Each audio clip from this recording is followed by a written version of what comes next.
संस्कृति, संस्कार और उचित आहार अगर ये हमारे जीवन में है तो मुमकिन है कि एक इंसान का जीवन उचित दिशा में ही आगे बढ़ेगा। लेकिन कहीं ना कहीं आज के सिनेरियो को देखते हुए हम देखते हैं कि इन तीनों ही चीज़ों की हमारे जीवन में बहुत कमी है।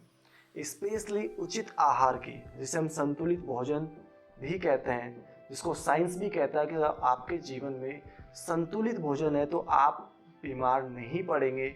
आप अपने कार्य को, जो कि दैनिक जीवन में जो भी काम आप करते हैं, चाहे बिजनेस करते हो, चाहे आप जॉब प्रोफाइल में हो, चाहे आप एजुकेशन इंडस्ट्री में हो, आप मन लगा के अच्छे से उस कार्य को कर पाएंगे। बिकॉज आपका तन स्वस्थ है तो मन भी स्वस्थ होगा।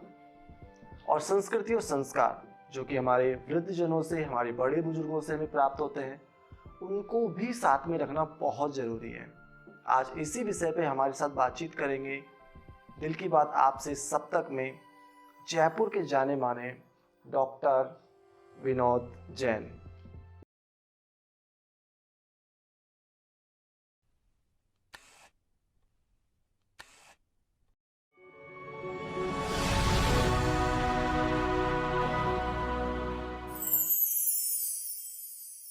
नमस्कार दोस्तों, जय भारत, जय हिंद।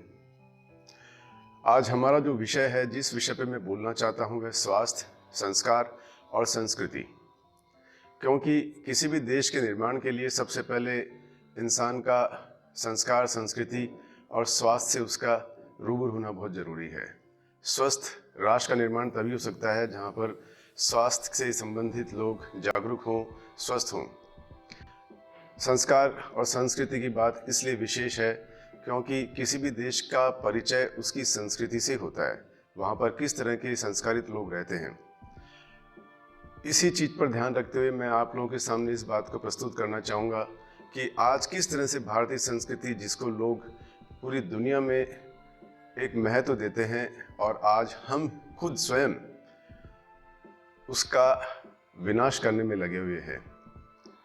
हम पर जिस तरह से विदेशी ताकतों ने राज किया, उसका असर आज भी है। हम लोग अपनी संस्कृति को स्वयं ही कमज़ोर करने में लगे हुए हैं और दूसरों की बात उस पर ज़्यादा विश्वास कर रहे हैं, जबकि विदेशी यहाँ पर आकर इस मिट्टी को सलाम करते हैं, प्रणाम करते हैं और अपने माथे पर लगाकर एक गौरवान्वित गौरव जैसा महसूस करते हैं, और हम खुद ही उस मिट्टी के ऊपर लात मार रहे हैं। इस बात का हो सकता है आपके मन में विचार आए कि क्यों इस तरह की बात मैं क्यों कह रहा हूँ, तो उस और मैं आप सभी का ध्यान आकर्षित करता हूँ। क्योंकि जिस देश की शिक्षा नीति बिगड़ जाए तो आप सोच के देखिए कि उस देश की दिशा और दशा क्या होगी। हमें किसी विदेशी को आज लाने की जरूरत नहीं है। हम स्वयं ही हमारे देश के खुद दुश्मन बन बैठे हैं। हमारे बच्चों को हमने श्री राम, श्री कृष्ण, श्री महावीर भगवान, गुरु गोविंद सिंह, जिन्होंने इस देश के लिए सब कुछ किया, इस देश का परिचय ही इन लोगों के नाम से होता है। लेकिन हम लोगों ने क्या किया? हम लोगों ने तो इनको भुला दिया। आज मैं लोगों को देखता हूँ, वे स्वयं और उनके बच्चे जब सुबह उठते हैं तो जिस तरह से वो शुरुआत करते हैं, गुड मॉर्निंग, यह तो पहला संबोधन होता है उनका। इसके पश्चात फिर चाय, ब्रेड, जो हमारी संस्कृति में है ही नहीं। क्योंकि हमारे संस्कृति में तो बहुत एक अच्छा संदेश दिया हुआ है कि जैसा खाओ अन्न वैसा रहे मन और वैसा रहे तन। आप सुबह उठने के पश्चात पहले हमारे बड़ों के कहने से, और हमारे बड़े भी इस चीज़ को करते आ रहे थे कि उठने के पश्चात सबसे पहले अपने ईश्वर को प्रणाम करें, अपने धरती माता को प्रणाम करें, अपने घर के बड़ों को प्रणाम करें, सूर्य देव को नमन करें। आज हम सूर्य देव को सिर्फ एक ग्रह से ज़्यादा कुछ नहीं समझते, जो स्वयं आपके सामने, आपके जागने के साथ ही आपके सामने प्रस्तुत रहते हैं, आपको अपनी ऊर्जा देने के लिए, प्राण देने के लिए। इस संसार में ऐसी कौन सी वस्तु है जो बिना सूर्यदेव के संचालित हो सकती है? कोई भी वनस्पति ले लीजिए आप, कोई भी प्राणी ले लीजिए आप, 84 लाख योनियों में ऐसा कोई भी व्यक्ति नहीं है, ऐसा कोई प्राणी नहीं है जो सूर्य देव की ऊर्जा के बगैर जीवित रह सके। लेकिन हम क्या कर रहे हैं? हम सबसे पहले अपनी संस्कृति का ही विनाश करने में लगे हुए हैं। मेरे पास में रोज अलग अलग जगह से लोग आते हैं। कोई अमेरिका से आता है, कोई हांगकांग से आ रहा है, कोई सिंगापुर से आ रहा है। लेकिन अगर वहीं रहने वाला भारतीय है तो क्या वो अपनी संस्कृति को भूल गया है? आज जापान, चाइना या दूसरे देश के लोग हैं, हम उनको भी देखते हैं। अगर उनके देश की बनी हुई कोई वस्तु के बारे में आप जरा से भी कमी निकालेंगे तो वो तुरंत आपको रोकेगा, उसका विरोध करेगा कि मेरे देश की बनी हुई चीज या मेरे देश के लिए कोई भी अपशब्द न इस्तेमाल करे। और हम स्वयं ही हमारे देश को नीचा दिखाने में लगे हुए हैं। इसलिए जरा सोचें कि देश बचेगा तो समाज बचेगा, और समाज बचेगा तो हम बचेंगे, हमारे परिवार बचेंगे, हमारे घर बचेंगे। इसलिए अगर देश चाहते हैं तो सबसे पहले अपने स्वास्थ्य, संस्कार और संस्कृति पे ध्यान देने की बहुत ज़्यादा आवश्यकता है, और शुरुआत खुद से ही करने की आवश्यकता है, किसी और से नहीं। हम सोचते हैं अरे यार वो तो मानते ही नहीं, वो तो करते ही नहीं, मैंने उसको कहा था। ऐसे नहीं होता। आप अपना कर्म करिए, सही दिशा में जाएं, दशा अपने आप ही सुधर जाएगी। और लीडर एक ही होता है, लीडरशिप अच्छी होनी चाहिए। अगर लीडरशिप अच्छी है तो लीडर हमेशा सक्सेस होगा। किसी भी खेल में देख लीजिए आप कि एक व्यक्ति को कप्तान बनाया जाता है और उसकी कप्तानी में खेल खेला इसलिए जाता है कि वह हमें जीत दिलाएगा। तो इसलिए स्वयं अपने आप को कप्तान मानते हुए अपने काम को एक दिशा दें, जिससे कि एक अच्छी दशा का हमें ज्ञान मिले और हमारे साथ में चलने वाले लोगों को सही मार्गदर्शन मिले। इसलिए अगर हम वास्तव में अपना वजूद चाहते हैं, अपनी आने वाली पुश्तों को कुछ अच्छा देना चाहते हैं, तो शुरुआत खुद से और अभी से करें। अपनी संस्कार, संस्कृति, इसको बचाने की कोशिश करें, क्योंकि किसी भी देश का परिचय उसकी संस्कृति से होता है, उसके धर्म से होता है। आज सनातन संस्कृति का पूरे विश्व में एक डंका था, और पुनः हमारे देश के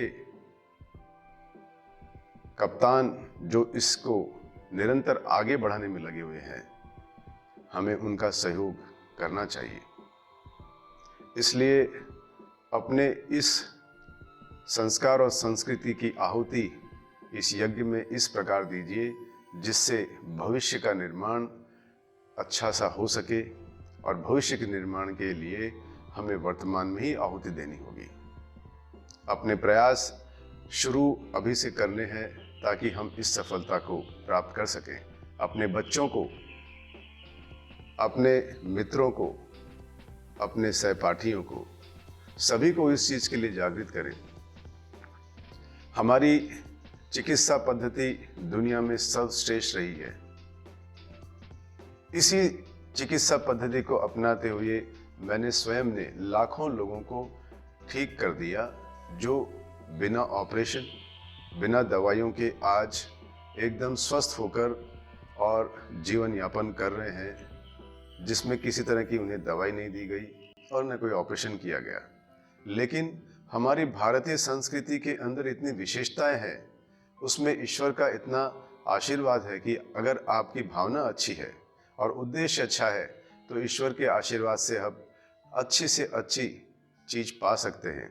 उसके लिए आपको कोई ज़्यादा परेशानी नहीं, सिर्फ अपने मन के विकारों को दूर करना होगा। मन में अगर किसी तरह की अच्छी भावना है, समर्पण भाव है और ईश्वर के प्रति आपकी भक्ति है, तो आपको सफलता अवश्य प्राप्त होगी। इसलिए मैं पुनः आप सबसे निवेदन करना चाहूँगा कि हम हमारी संस्कृति पर विशेष ध्यान दें, ताकि हम आने वाली पुश्तों को एक अच्छी सी चीज़ दे सकें जिसे वो आगे जाकर अपने आने वाली पुश्तों को कुछ बता सके कि हमारे घर परिवार के बड़ों ने हमें इतनी बड़ी चीज़ दी जिससे आज हम अपने जीवन को चला पा रहे हैं। और आज ये देश हमारे सामने है कि देश की क्या स्थिति है।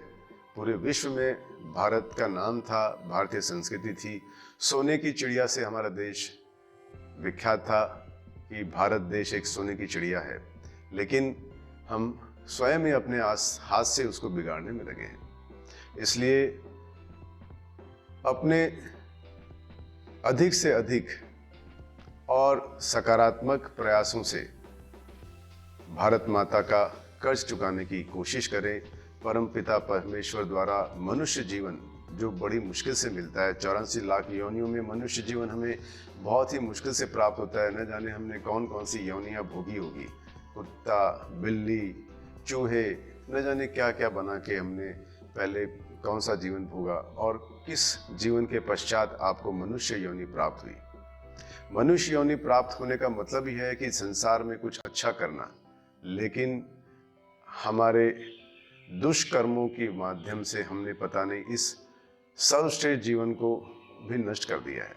इसलिए समय रहते अपने जीवन को अच्छा सा अच्छा बनाने की चेष्टा करें। जय हिंद, जय भारत, धन्यवाद। उम्मीद है आपको आज का एपिसोड जरूर पसंद आया होगा। फिर मिलेंगे नए एपिसोड में नई कहानी के साथ, नई हस्ती के साथ। दिल की बात आपसे, सब तक।